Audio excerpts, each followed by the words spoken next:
Salutations, Imperial citizens and battle brothers. It's Brother Tobias, and we are back with our reviews of all the new Warhammer material. Now, since the last video came out, I have hosted a 11th edition launch event, and I have played a total of 3 games in the new rule set. Two with Space Marines and one with my Chaos Space Marines. I had to switch it up because I was borrowing.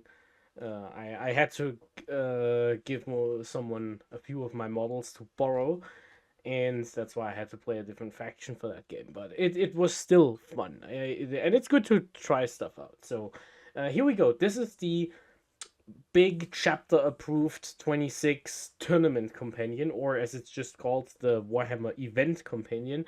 Now there are also event companions for doubles, which is a first, and for teams events.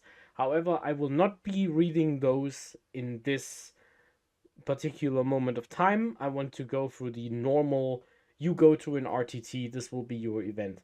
If you are interested in me looking at the Teams document or making more Teams content, please tell me in the comments. I would be more than willing to play more Teams games. In fact, the last tournament of 10th edition I have attended was a Teams event.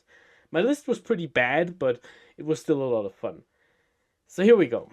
Introduction. Welcome to the Warhammer Event Companion. This document is designed to help you run and play in organized events from the local leagues to the World Championships. This is the most recent chapter of Mission Deck to create the best experience for all hobbyists. So basically this just says how will the mission rules be used. Then there is how will the mission rules from the cards and stuff be changed as to what is printed on the cards.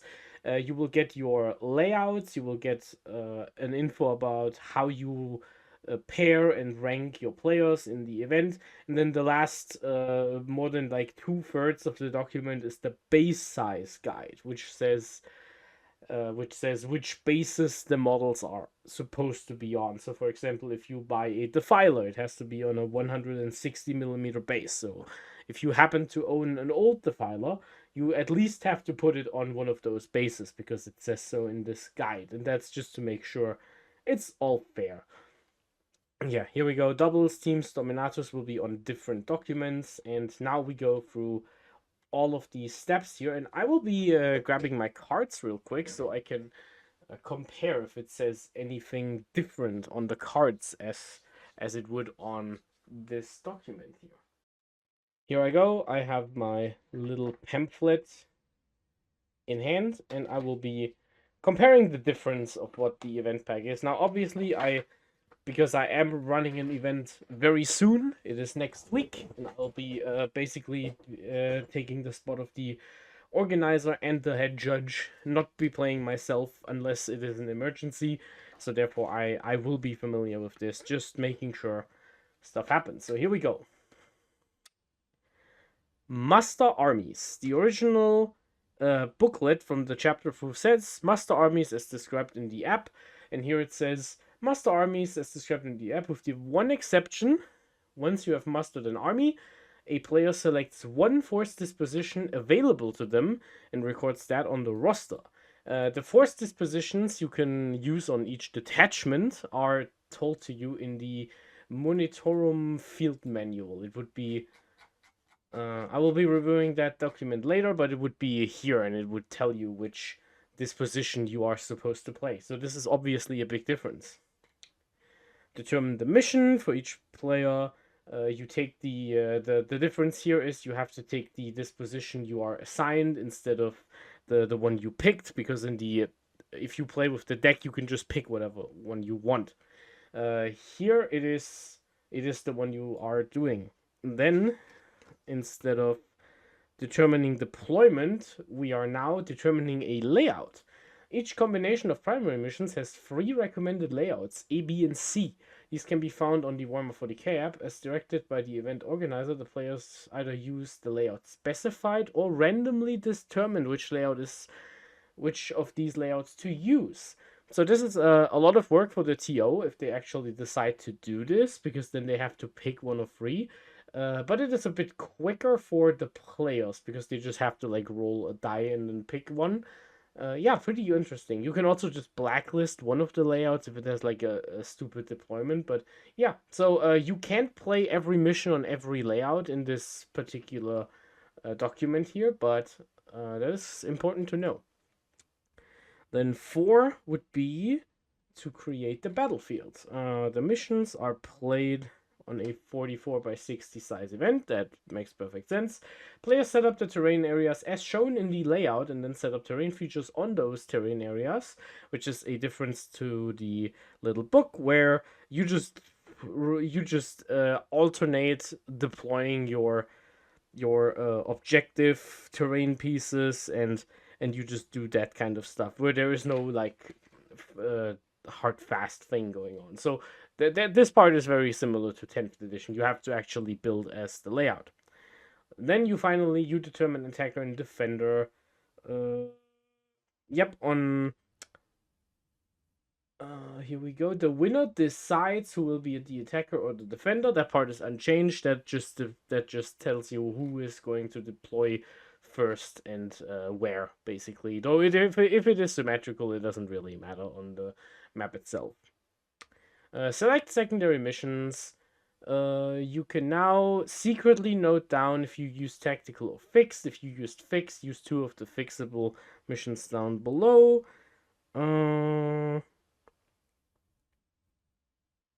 Yeah, it doesn't say you have to do it fixed. Oh no, it is also fixed here. So yeah, so basically it is the same. Okay, no changes. Tactical missions.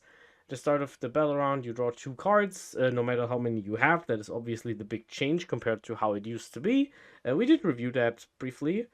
Once per battle, you can spend 1 CP to discard a card and draw a new one. That is obviously pretty good. Once per battle, important rider here, the same as in the little thing. Achieving secondaries. You are, yep, just like in the booklet, it is optional whether or not you want to actually score a secondary. So there we go. Then we have the declare battle formations. This is where you decide which units are into what transports, which units are you putting into reserves, that kind of stuff. No changes here. Deploy armies. The players will take turns to set up their models, and of course, if you have a Titanic unit, it will count as 2 drops. So your opponent has to deploy 2 things if you deploy 1 Titanic, which there aren't many Titanic models with a redeploy, but that is obviously pretty good because you can basically gaslight your opponent's whole deployment by redeploying 3 Titanic things, because 6 drops is usually like on the lower half of like a third of their army. But yeah, once you're finished setting up all units, yeah, if one player is done, they have to deploy the rest. That is no different. Redeploy units. Again, this is consistent with how it used to be and how it is in the book here, and how it used to be in 10th after the data slates and stuff. Because remember, the data slate is now out of date. Most of the rulings you have to adhere to from the old data slate are in your faction pack, but the core rule data slate is worthless now because we have this new edition here, because the old data slate references pages and rules that don't exist anymore. Or if they do exist, they have been redirected somewhere else. So yeah, redeployment happens before you know who's going first. Yeah, you alternate resolving such rules. Important, it says resolving such rules and not resolving the redeploy. So if you can redeploy 3 units and your opponent can redeploy 3 units, you don't redeploy 1 and then they redeploy 1 and then you do that. It's just one person redeploys all and then the other one redeploys all of theirs. That's just what's gonna happen. Determining first roll. Roll off. The winner takes first turn. Again, as it used to be, no changes. 12. Begin the battle. The first battle round begins, and then you play the entire game between 12 and 13, which can take up to like 4 hours, but you know how it is. And then we have end the battle. The battle ends after 5 rounds have been completed. If there are no models remaining in your army at the start of your turn. Players continue to play out their turns until the battle ends. So if you get tabled on turn 2, your opponent gets 5 turns just playing to themselves just to see how many points they get. And then you determine the victor. You can get some points, and this is the same as in the booklet. So if you are battle ready, you can get 10 points. If you maximum your primary, you can get 45, and if you maximize your secondary, you also get 45. This is obviously different to how it used to be in 10th edition, where the primary was 50 and the secondary 40. And you can only gain a total of 40 points, 2 times 20, if you fix, which makes fixing a lot less appealing than it was, and it wasn't very appealing before. And that is the end of this whole thing. Then we have a few clarifications. What does it mean when a unit leaves the battlefield? What does one mean? How do many VP do you score? Just clarifications for that kind of stuff. And then we have some errata here. Okay. When playing at a Warhammer event mission, the following amendments to cards in the chapter approved decks are used. None. So no errata to your cards. This could obviously be subject to change if they figure out that maybe the Purge the Foe missions are a bit too strong, or that some of the recon versus disruption matchups are completely lopsided. Then they would put that right here. And they could maybe, for example, if it's a bit too easy for Purge the Foe to score in like the take and hold matchup, then maybe they can remove the home objective clause and just take that completely out of the card, something like that. All right. Questions about the mission deck are periodically answered below. New chainsaw and red. Okay. Some prime missions that a player plays operations market. Can I remove these? The answer is yes. If you can, it is explained on your card. For example, if you play vital asset, priority assets versus disruption, both players have an action that removes these markers. If you can't remove them, they're just on the board, and that's just what that is. For the Death Trap primary mission, one objective reads one or more units that started a turn within the terrain were destroyed. Blah, blah, blah. Does that area terrain have to have been trapped at the point that the enemy unit was destroyed? No. Interesting. So this means if you kill a unit and then you trap the objective, as long as it's the same turn, you still get the points. Interesting. For the surveil the foe, if one or more units were surveilled, if an enemy unit within range of an objective marker, can I achieve the objective if I remove the operation marker after surveilling the unit, as long as it's the same turn? Yes, okay, that works. So that is exactly what I explained and why I think the recon versus disruption mission is pretty unfair for the disruption player, where you put the marker into the ruin and then you have your unit in the ruin and your opponent will just walk in, remove the counter, and then surveil you and with the free action, and then they just get all of the points and you lose your little thing. It is pretty silly. For the Vital Link primary, if there's more than one central objective, can I score cumulative VP for my operation markers, regardless of which the central objectives are within? The answer is yes, as long as you control those objective markers. Makes sense to me. So if you have multiple center objectives and there is a reward for doing something with one center objective, you get double points, basically, if applicable. Alright, here we go. Then we have something about pairing players, and Games Workshop suggests you pair them by record. So if someone is 2-0, they should ideally only play against other 2-0 players.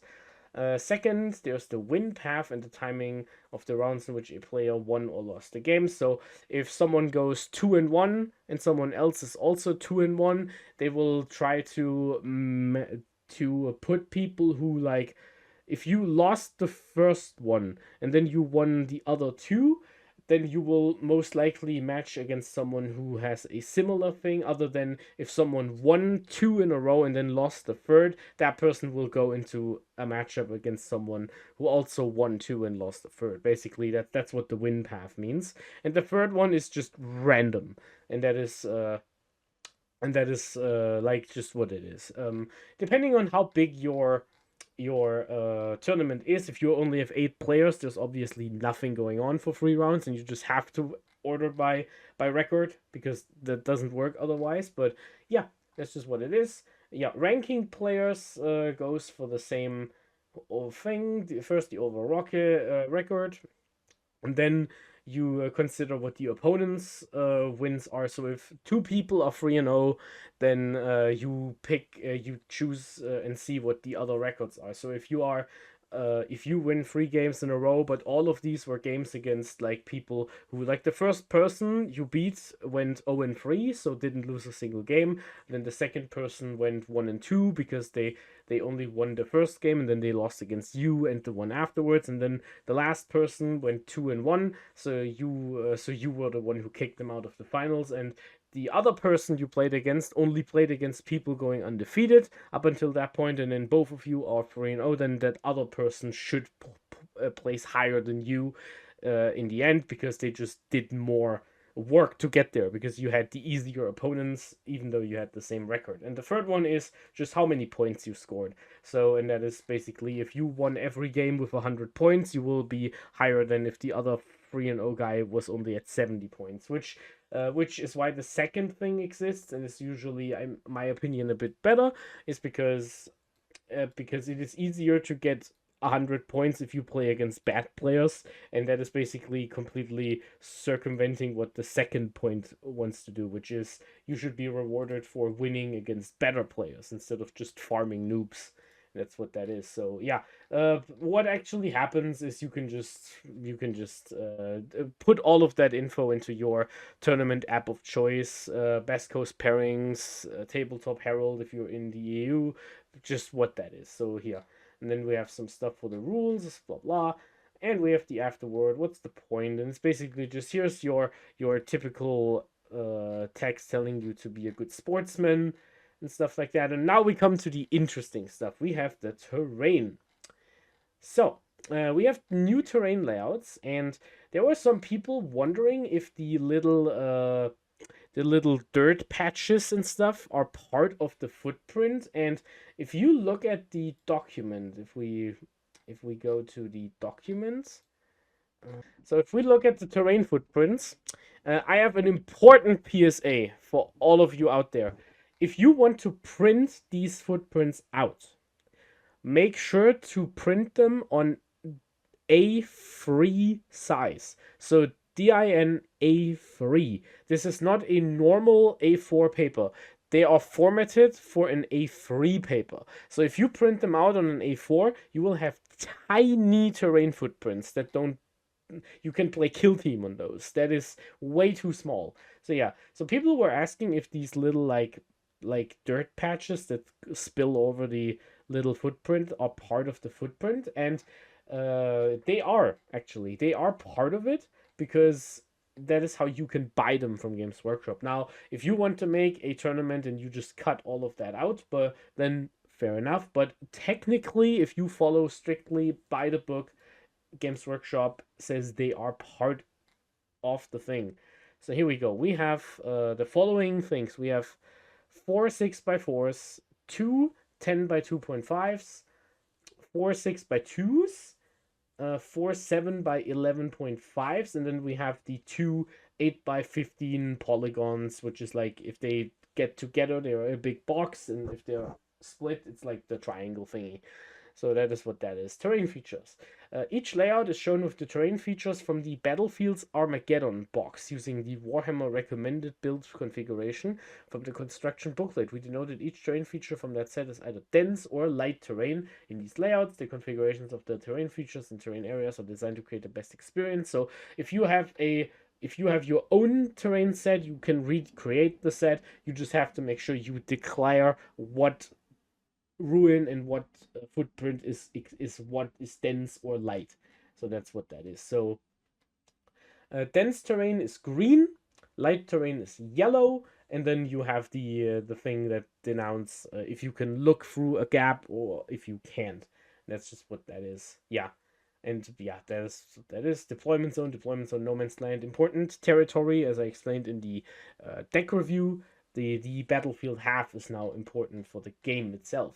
So let's go through all of the layouts here. Just briefly, I don't want to chew your ear off, but let's get started. We have the take and hold mirror. So again, there's only 3 maps this can happen on. You can play sweeping engagement, tipping point, which puts the big box in the middle, and then you have one objective right next to your short deployment, and you have a bit of a staging spot right here. This is probably pretty good because you are on the short deployment here, so you would need something really fast. You need to traverse like 12, so that is 18. So you would need to, in order to get like a unit in here, you need to traverse like 24 inches in movement. So in order to see something that's scouted into this little pocket here. So that's pretty good. I think that's pretty useful to abuse. You do have a lot of cover to deploy your stuff in. Important, I think, is this little piece right over here, because you can touch this little,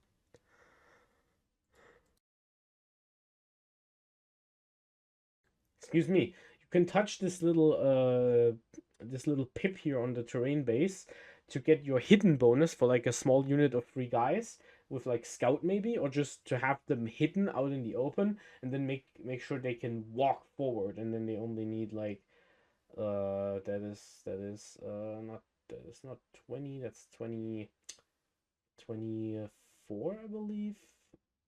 Yeah, it's like from the center, it's like 8 away, 22.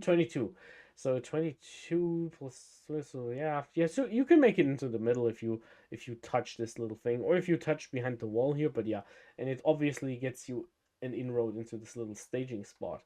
So yeah, you can drive through this little piece here with your big tanks. So that's pretty important. Yeah. Overall, seems pretty decent. The next one is, oh, this one is a bit different here. This is Dawn of War. I expect you will not see this at many events. Uh, so what do we do with this? So they do make some diagonals in order to block off the Dawn of War line of sight problem. So you can't just stage here and then move out and then shoot through all of this terrain because you can't see through here. You do have like a bunch of stuff to deploy your terrain behind. So what is the best firing angle here? I think this is actually pretty decent. Yeah, I think this is a pretty decent way to approach Dawn of War, isn't it? Yeah. Obviously, the objectives are really close to each other, so you can go for some fast combat. Last but not least, we have my most hated, and we have Search and Destroy. This offers you a bit of cover. For once, deploying on this line is actually kind of safe, because even if you deploy here, you have to move like right in front of the enemy army to shoot something that's standing over here. On the other side, you can't really deploy on this side over here because you're out in the open and your opponent can just reach you. And then you are actually pretty far away from getting some cover from this deployment. So just deploying here and scouting up, going second, will probably just get you shot. So I'm not sure about that one. Yeah. That's what I think. Okay. I will have to go through a lot of these, so let's just look at this briefly. Here, similar concept. We have a sweeping engagement for the take and hold versus porch plan. Yeah, they want to just cut down a bunch of the line of sights here. And yeah, they like the center ruin for now. But I do know that they will split that up in some matchups. And that will just happen. So yeah, here we have this. Interesting, you can't deploy a vehicle here and drive that through, most likely. Yeah, they just want to avoid, if you deploy here and you walk there, can you see the entire deployment zone? I think they did a good job here. Next we have Search and Destroy. Yeah, this looks pretty safe for once. Huh, this looks like a pretty safe one. Yeah, and you can stage up double melee bricks into like these little ruins. That seems kind of sick. I like that. That seems pretty good. Next we have the last one, Hammer and Anvil, and this is pretty dense. So we have the two layers. I believe this is the one I played on. No, it's not, but it's pretty similar. I didn't have a diagonal little pocket here, but yep, this looks pretty good. Just good old hammer and anvil. I did notice they started to put one objective down and one up for you instead of putting all of them in like one row. Like instead of putting all of them in one row. Yeah, pretty good. Okay, now we come to Taken Hold versus Disruption. So we have Death Trap. And this seems familiar. Yep, it's a very similar sweeping engagement. Here we have a Crucible of Battle, and from my experience, the biggest problem with Crucible was always the I just deploy something right here, and then I can move up and see everything. And they seem to have taken that into account because there are no clear lines from when you stage behind here or you deploy behind this bar and then you move up and now everything seems to be blocked basically. Yeah, this seems a lot more balanced than layout 2 on Crucible used to be. Here we have a Hammer and Anvil. Now this one is pretty similar to the one I played, I believe. Yeah, this one is pretty similar. Though I did play against Purge with my Disruption army, but yeah, this one looks pretty good. Yeah, this I have no complaints. This is probably the one I played on. I do remember it looks pretty similar. Maybe I think these two were switched. My home objective was like over here, and I had this one in the center, and then this one over here, something like that. But yeah, it was something like that. It was switched, I believe. So the home objective wasn't in the center. I believe. I will be. I'll be no. I didn't hate that one. That one was fine. So here we go. This one is on tipping points. It's taken hold versus recon. Yeah, some good deployments for this. So you can deploy here and you are pretty safe. You can deploy right here in the staging pocket or on it for hidden and then just scout up into this little corner. Though be careful from this one isn't as hidden as the last one. Yeah. And reconnaissance. Here we have a Dawn of War, and they are doing some stuff with the line of sight. Though this one seems a bit more open, so you can stay here and see right through. Then we have a Search and Destroy. That's the one that I was talking about. So you start here and you somehow move right here, and then you can see into this not so safe space over there, especially against the recon player. Okay, take and hold by its priority assets. Here, I'll pay a bit of attention because not only is priority assets the Gladius rule, priority assets also requires you to do actions in the center, I believe, against take and hold.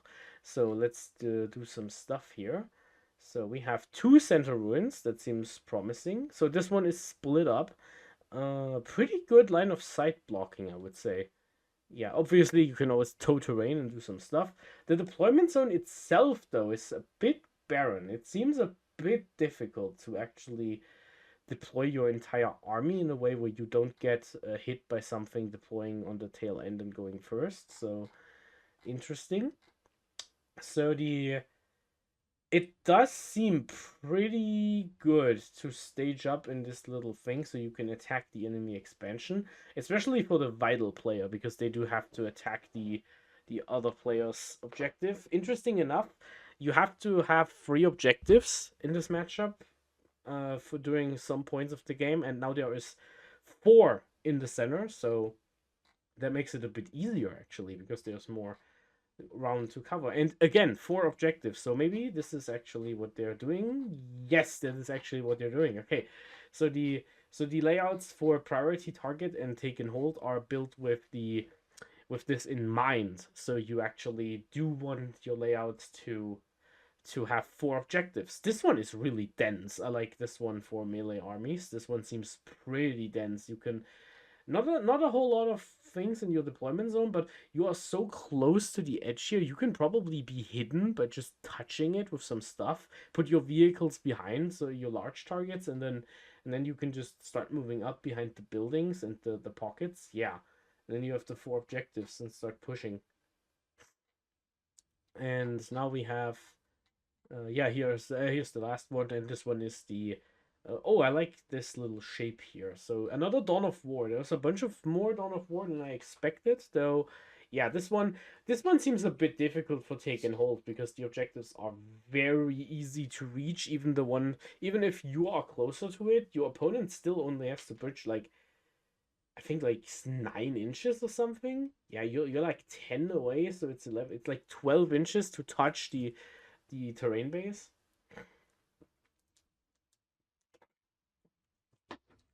Seems like a fun time, huh? Here we go. Purge versus Purge. Probably one of the most important ones to know about. So, what do we have? We have a search and destroy for Purge. There is nothing blocking the straight center line. They. Oh, this seems pretty open here. So if you put something right there, and it is like easy to see by going in the middle. Ooh, easy to see. On the flip side, you do get a bunch of stuff to deploy in, and you can even like deploy here and then go further into this corner and be hidden. The home objective just being the big rectangle.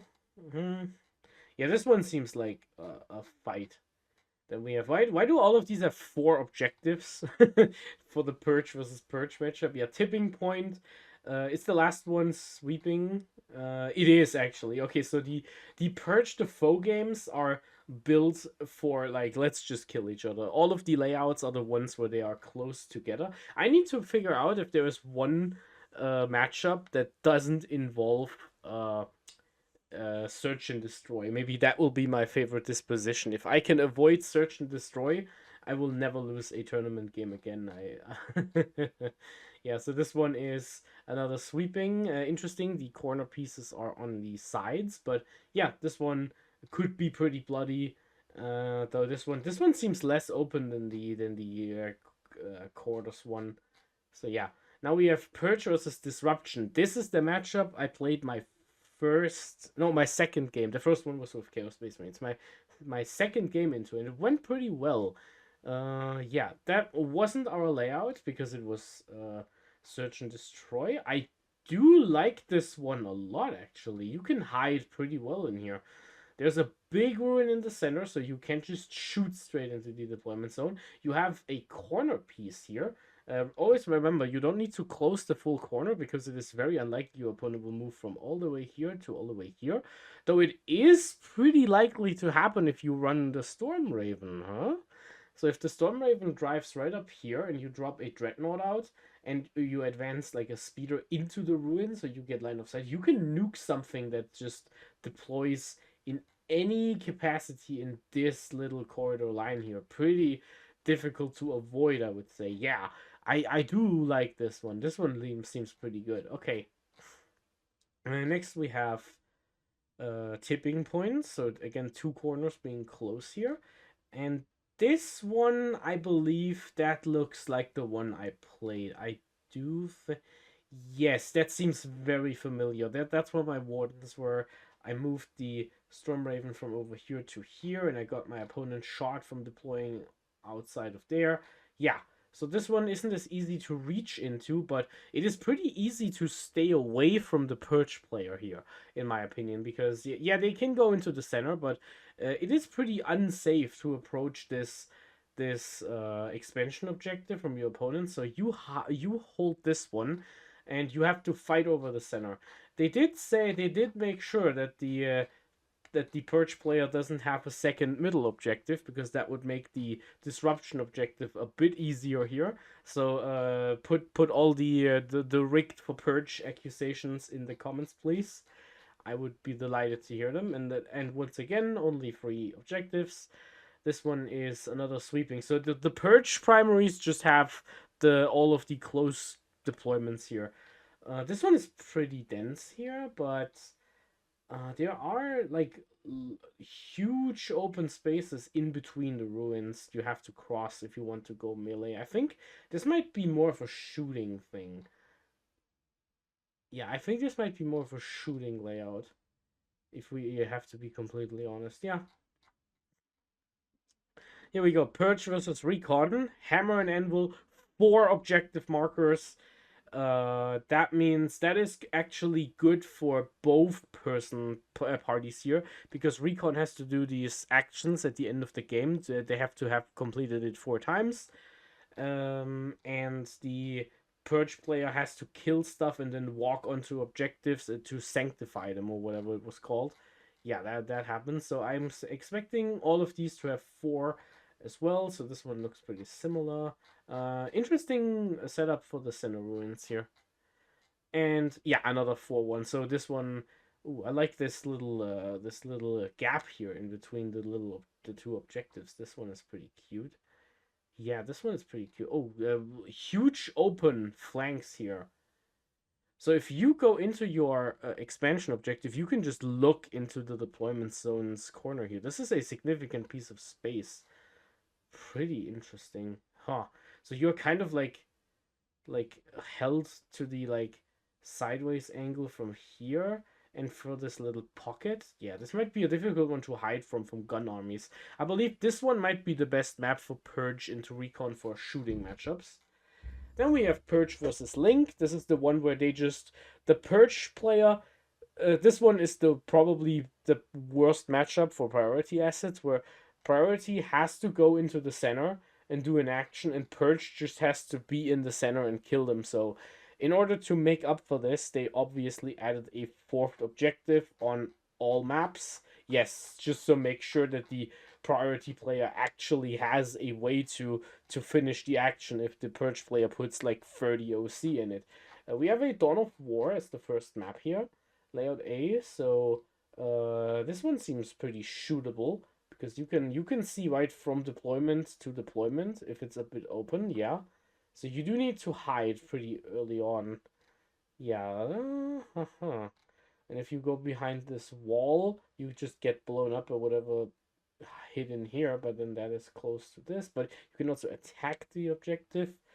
Yeah, pretty nutty Dawn of War start. Search. This is the one I really like. The one with the far pocket here. Only this time they made a big old gap in the center instead of pushing it together because uh, the vital intelligence player needs to do the stupid action in the center and as many times as they can. I do like they can reach both objectives pretty easily, so maybe priority has a chance. And the last one is Hammer and Anvil, and this one gives you. This is probably the best one for priority against like shooting based purge because you can hide behind a bunch of ruins here. Okay, the disruption mirror. This one gives you a lot of points if you hold your opponent's half of the board. So keep that in mind. And they only have 3 objectives instead of 4 to make it a bit more focused in the combat segment. So deployments, not a big fan of these huge open flanks here. Especially this one is pretty bad. You deploy here and or like here and then you move sideways and you can see basically everything that deploys in this like little kegel here. Yeah, no, don't like that. And over here you can go there. Yeah, okay. Yeah, the enemy home objective is pretty far away. Same with here. This one seems pretty good for setup. Yep, this one seems okay. Yeah, you can step here and see in this flank here, but it's not that bad. Yeah, this one is probably fine. And then the last one, here we have sweeping engagement. You can deploy here, but if you deploy there, you could be opened up to... Nope, this is actually blocking. If you go in here, this is actually going to block you. So, oh, this is a pretty safe spot to put something over here. Yep, makes sense to me. And then we have Disruption against Recon, which I call the most unbalanced mission in the mission pack in the favor of Recon. And yeah, this one looks a bit rough. At least on this layout, the Recon player has to walk a bit to get rid of your markers here, but yeah, that's what that is. And we have another Dawn of War. This one is pretty close. Oh, the objectives are pretty far away, probably to make sure that the excuse me, the recon player can't just turn one, remove all of the chips.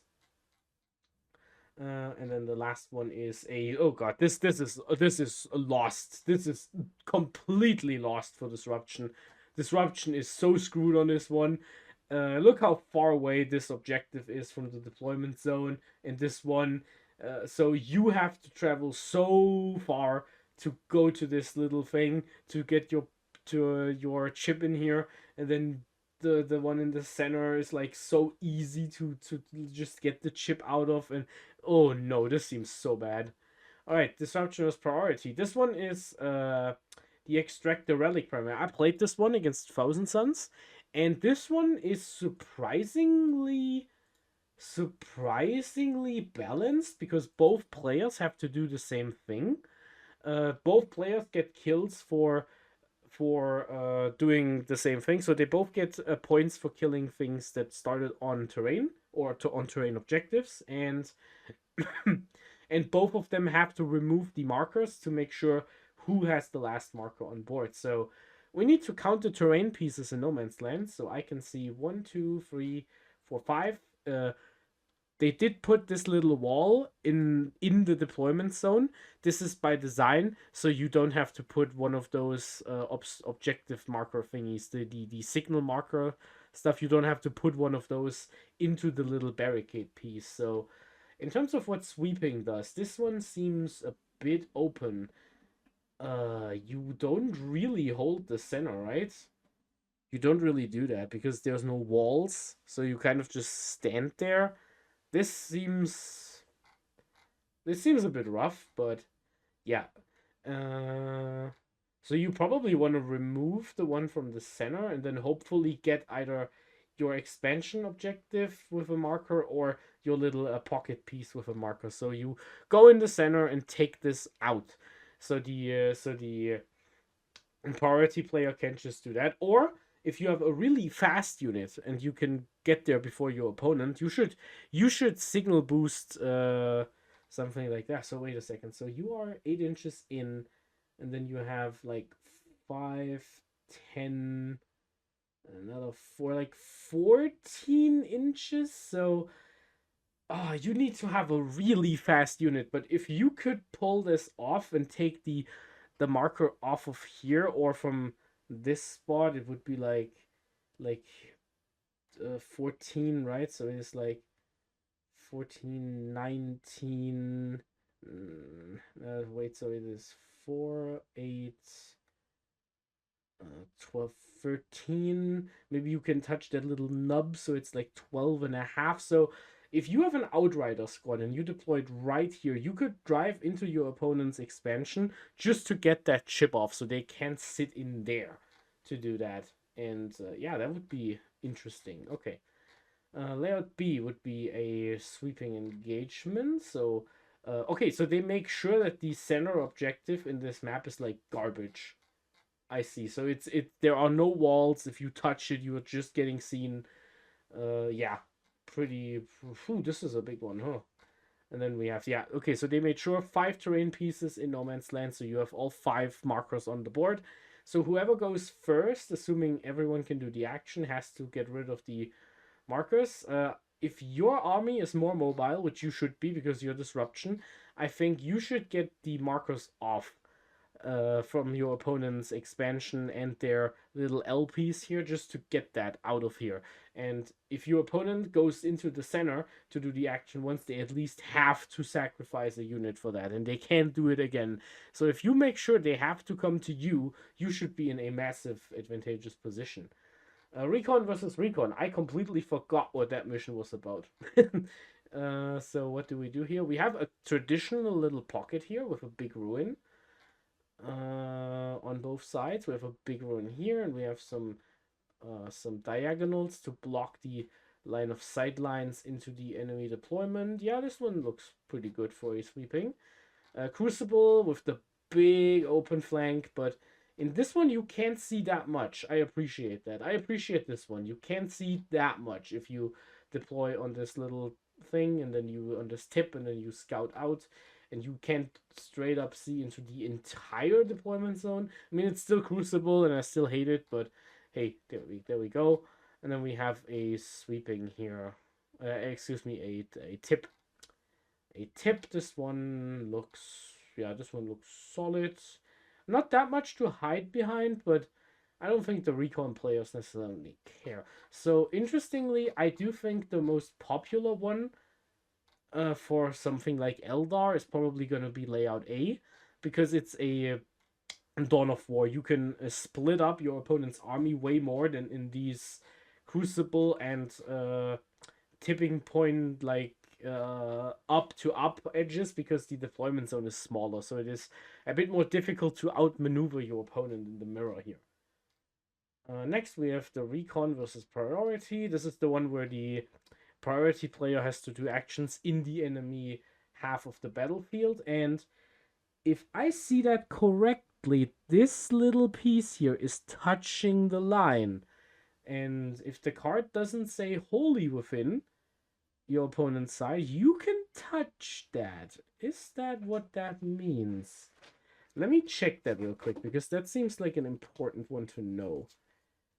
So where's my Vanguard operation within your opponent's deployment zone? Interesting. So, oh, deployment zone. Wait, is it deployment zone or is it battlefield territory?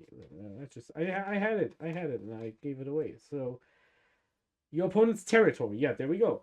If it's in your opponent's territory, you can do the action. So this is the one you can easily touch if you set up properly. Though you do have to clear a bunch of no man's land.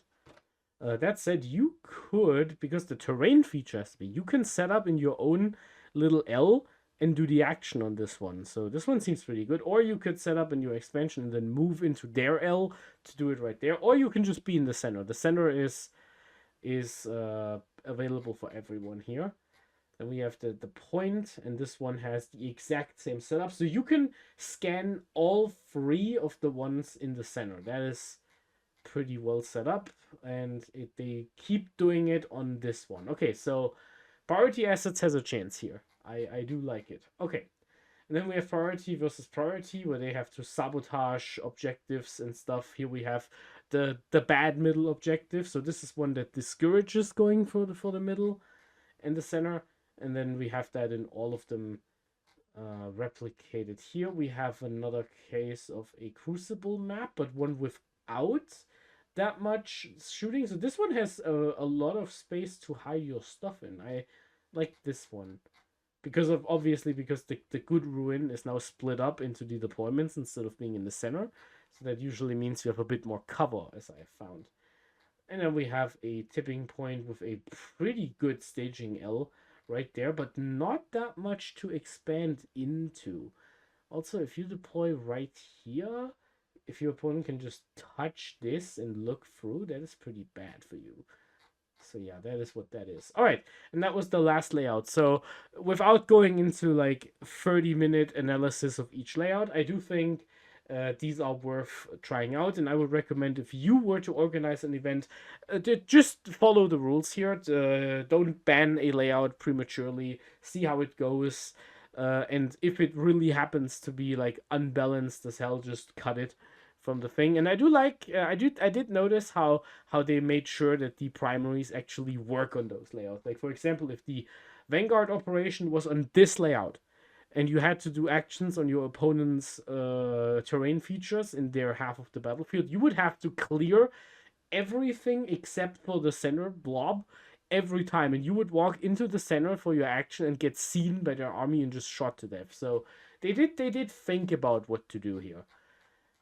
With that said, the last piece of this thing is the base guide. I will not be looking at the bases. I know what bases my models are on, and if I don't, someone will yell at me.